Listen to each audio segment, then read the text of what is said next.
Shprehje të urrëties ndaj shqiptarëve në mediat ndërkombëtare, i cilësoi Sali Berisha qëndrimet e kryeministrit Edi Rama për protestën në një intervistë për Financial Times, ku kreu i qeverisë u përgjigj ndaj akuzave se po sillet si kumbari i Shqipërisë.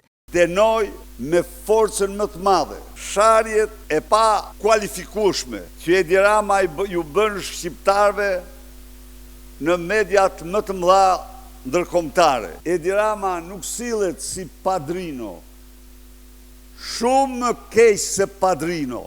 Kryetari i Partisë Demokratike Sali Berisha konfirmoi mbështetjen e PD-s për 5 kërkesat e ngritura nga protestuesit, duke kërkuar që kuvendi të ndërpresë çdo aktivitet tjetër dhe të merret me shqyrtimin e tyre.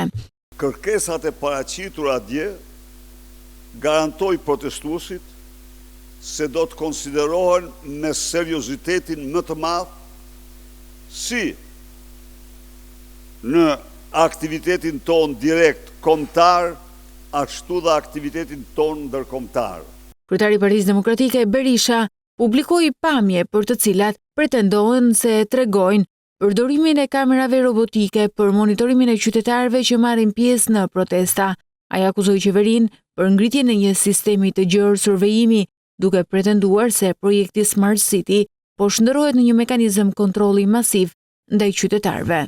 Përpiqet të dominojë ata duke i vendosur kontroll të plot nga mëngjesi gjerë në darkë në çdo lëvizje të tyre.